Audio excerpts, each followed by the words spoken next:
ख़वातीन व हज़रात, work place stress, ये वो मौजू है जिस पर ये वीडियोज़ का सिलसिला आपके साथ चल रहा है।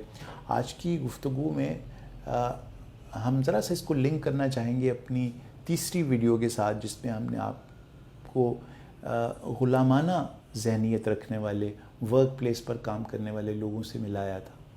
साफ ज़ाहिर है जो शख्स ग़ुलामाना ज़हन रखता है उसकी बहुत सारी जो मैंने कैरेक्टरिस्टिक्स आपके सामने रखी थी वो इस हवाले से रखी थी कि फिर उसके इर्द गिर्द जिस तरह की मर्ज़ी आज़ादी आप पैदा कर दीजिए काम की, ये चूँकि ज़हनी तौर पर ग़ुलाम है इसलिए ये कभी भी उसमें स्ट्रेस से आज़ाद नहीं हो सकता, दबाव से आज़ाद नहीं हो सकता, क्योंकि ये दबाव उसके अंदर पैदा करता है, ख़ुद अपने अंदर से इंट्रिंसिकली पैदा करता है।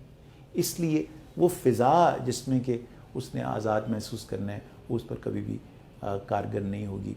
आज की गुफ्तगू में मैं आपको ये दिखाना चाहता हूँ कि हर ऑर्गेनाइजेशन में सिर्फ ग़ुलाम नहीं होते। कुछ ऑर्गेनाइजेशंस अगर इस मुल्क में चल रही हैं और हमारे इर्द गिर्द वो कामयाबी से चल रही हैं अभी तक, तो फिर वहाँ आपको बहुत आसानी से कुछ ऐसे लोग मिल जाएंगे जो ज़हनी तौर पर ग़ुलाम नहीं हैं। बल्कि क्यों मैं ये ना कह दूँ आपसे कि वो होते तो वर्कर ही हैं, होते तो वो उस ऑर्गेनाइजेशन के लिए आम काम करने वाले ही होते हैं, लेकिन उनके अंदर एक लीडर छुपा हुआ होता है। मैं जब भी ये बात करता हूँ लीडर छुपा हुआ होने वाली, तो मेरे जहन में एक ऐसा शख्स आता है जिसकी तस्वीर मैं कभी नहीं भूल सकता। मैं पाकिस्तान के एक बहुत मशहूर हस्पताल में एक इंस्पेक्शन के लिए गया। उस इंस्पेक्शन के दौरान बहुत सारी वो प्रेजेंटेशंस हो रही थी, तो मुझे मौका मिला थोड़ी देर के लिए बाहर निकलने का। तो मैं बाथरूम चला गया। बाथरूम से जब बाहर निकला तो वहाँ मुझे एक अनयूजुअल जैनिटर्स से मुलाकात हुई, जो बहुत साफ़ सुथरे से यूनिफॉर्म में बाथरूम के बिल्कुल बाहर खड़े थे। तो मैं इतना खुश हुआ उनको देख के, इतने अच्छे हुलिये में, इतने उनके चेहरे के ऊपर शगुफ्तगी थी, इतनी अच्छी मुस्कुराहट थी, इतने साफ़ सुथरे वो लग रहे थे, जितना अच्छा और साफ़ सुथरा वो बाथरूम उन्होंने रखा हुआ था। तो मैंने उनसे पूछा, मुझे यानी वो जो उनका यूनिफॉर्म था वो तो जैनिटोरियल स्टाफ का ही यूनिफॉर्म, कि मुझे यकीन नहीं आया कि ये जिस कदर शगुफ्तगी से यहाँ खड़े हैं और जिस कदर वो अलर्ट और चुस्त और चाकू चौबंद मुझे नज़र आए, तो मुझे लगा कि कहीं ये कुछ और तो नहीं करते इसके अलावा यहाँ। तो लामाला मैंने उनसे पूछा, आप यहाँ क्या करते हैं? तो ये हस्पताल कैंसर हॉस्पिटल था। तो मैंने उनसे पूछा कि आप क्या करते हैं? तो उन्होंने कहा कि हम यहाँ कैंसर का इलाज करते हैं। हम यानी उन्होंने अपने आप को इस कैंसर हॉस्पिटल की ऑर्गेनाइजेशन का ऐसा लाजमी जुज़ बना लिया था कि अब ये तय करना उनके लिए मुमकिन नहीं रहा था कि वो कहाँ से ख़त्म होते हैं और कैंसर हॉस्पिटल कहाँ से शुरू होता है।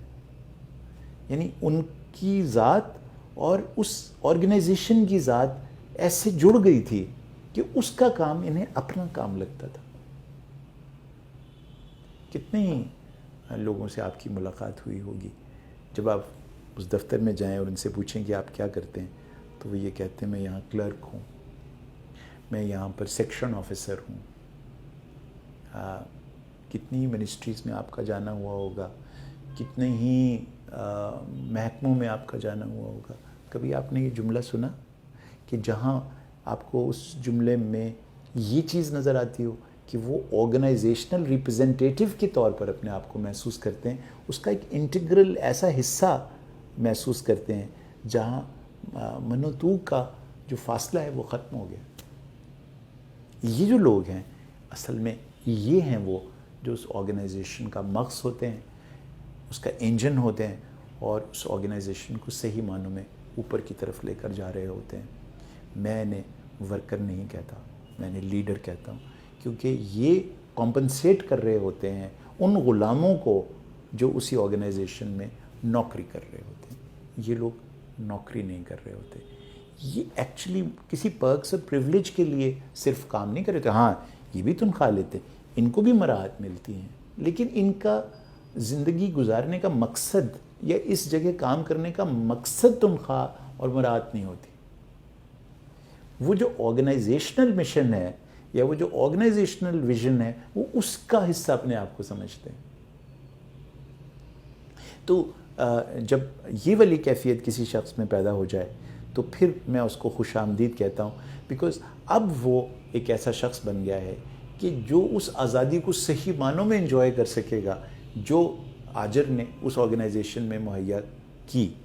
تو انجوائے کرنے کے لیے اس آزادی کی فضا کو، جس کا میں نے آپ کو استقون میں ذکر کیا تھا کہ آزادی کا، کام کا اور محبت کا آپس میں جڑاؤ ہے سٹریس، ورک پلیس سٹریس کو کم کرنے کا، تو یہاں انجوائے کرنے کے لیے اس آزادی کو اور اس کا بہترین باہر آئے گا اگر یہ مائنڈ سیٹ ایسے شخص کا ہوگا جس کا میں نے آپ سے ایک لیڈر کے مائنڈ سیٹ کا آپ سے ذکر کیا ہے.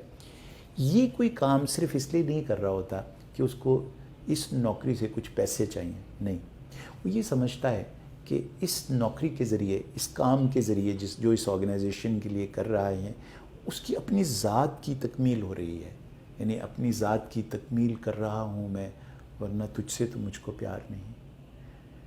اس کا پیار کنڈیشنل نہیں ہوتا، وہ اسے ایک بہت ہی امپورٹنٹ سٹیج کے طور پر، یعنی اس برج کے طور پر لے رہا ہوتا ہے اس آرگنائزیشن میں اپنے رول کو، جس کے پرلی طرف گزر جانے سے وہ ایک دریا پاٹ کر لے گا.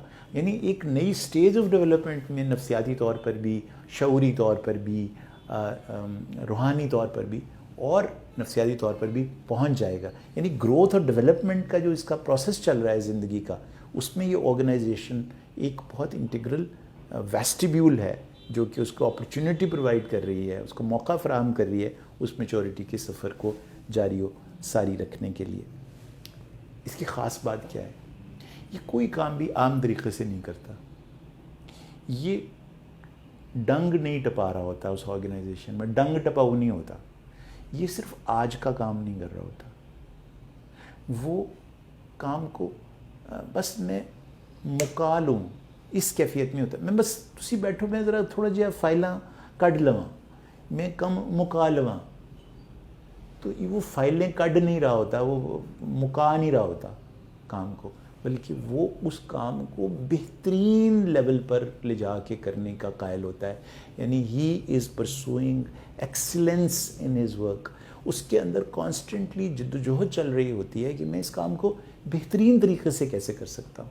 اگر وہ کسی جگہ کے اوپر صرف ایک دیوار بنا رہا ہے اور اس پہ اینٹیں لگا رہا ہے، ایک راج کی حیثیت سے صرف اینٹیں لگا رہا ہے، تو اس کا جو اینٹ رکھنے کا اور لگانے کا اور سیمنٹ لگانے کا انداز ہوگا وہ کمال ہی ہوگا. اس کا مقصد یہ بھی ہوگا کہ وہ اینٹ بھی بہترین استعمال کرے اور بہترین جگہ پہ لگائے، اور پھر اس کے اندر مسالہ بھی اتنا ہی لگائے جتنے کی ضرورت ہے، اور ایک لمحہ بھی اس کی آنکھ اس اینٹ اس مسالے سے ادھر ادھر نہ جائے. تو اس کے اندر ایک سنگل مائنڈڈنیس ہوتی ہے، بالکل ایسی جیسی محبوب کی طرف دیکھتے ہوئے محب کی ہوتی ہے. جیسی عاشق کے اندر سنگل مائنڈڈنیس ہوتی ہے اپنے معشوق کو دیکھتے ہوئے، اس کے ذہن میں کوئی اور تصور ہوتا ہی نہیں. باقی تمام دنیا اس کے لیے ایک شور ہوتا ہے سوائے اس کے محبوب کے، سوائے اس کے معشوق کے. تو وہ جو اپنے کام کو ایک معشوق کے طور پر کرتا ہے تو پھر اس کے اندر یہ لیڈر ہونے کی کیفیت پیدا ہو جاتی ہے. اور نتیجہ کیا نکلتا ہے؟ وہ کبھی کسی مسیحا کی تلاش میں نہیں ہوتا، کیونکہ وہ تو خود ہی ایک لیڈر اور خود ہی ایک مسیحا ہوتا ہے. اس کا مقصد صرف اس دنیا میں کامیابی حاصل کرنا نہیں ہوتا، بلکہ وہ اس آنے والی دنیا کے لیے بھی اپنے آپ کو پریپیئر کر رہا ہوتا ہے جو اگلا جہان ہے. اور اس کا اگلا جہان کسی قیامت کے بعد آنے والا اگلا جہان نہیں ہوتا، بلکہ ہر وہ لمحہ ہوتا ہے جو اس لمحے کے بعد آنے والا ہے. اس کا اگلا جہان، اس کا اگلا لمحہ ہوتا ہے، اور وہ ہر کام اس انداز سے کرتا ہے کہ میرا اگلا جہان اس لمحے کی بنیاد پر کھڑا ہے. اگر میں نے بنیاد خراب کر دی تھی میرا اگلا جہان بھی خراب ہو جائے گا. اس کی تعمیر اور ترقی ہر وقت اگلے جہان کے اس تصور کے بارے میں نہیں ہوتی جو قیامت کے بعد کا ہے، اس لمحے کے بارے میں ہوتی ہے جو اس کے یہاں کام ختم، اس کام ختم کرنے کے بعد شروع ہونے والا ہے. जब वो आज शाम को अपनी मज़दूरी ख़त्म करेगा, अपना राज का काम मुकम्मल करेगा, तो वो जो दीवार होगी उसको लोग देखने आएंगे। उसे मालूम है कि कल जब मैं काम करूँगा इस दीवार के ऊपर तो ये इतनी मजबूत होगी कि इसके ऊपर जो मैं अगला काम करूँगा वो मुझे आसानी पैदा कर देगा। अब उसके कल जो दीवार बनाने वाला है ये उसका अगला जहान है। ये जो तस्वर है कि वो अपने हर काम को इस तरह अदा करता है जैसे वो अपनी नमाज को अदा करता है।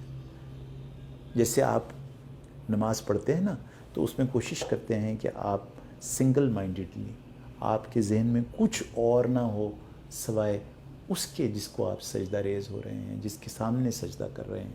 तो ये जो नमाज का पढ़ना होता है ना, जिस अंदाज से जब आप काम उस अंदाज से करने लगते हैं जैसे आपने नमाज पढ़ी है, तो फिर ये है नमाज का कायम होना। तो मुझ नाचीज़ जाहिल की नज़र में नमाज पढ़ने और नमाज कायम करने का एक तरीका ये भी है कि आप अपने काम को उस अंदाज से करें जैसे आप नमाज पढ़ते हैं।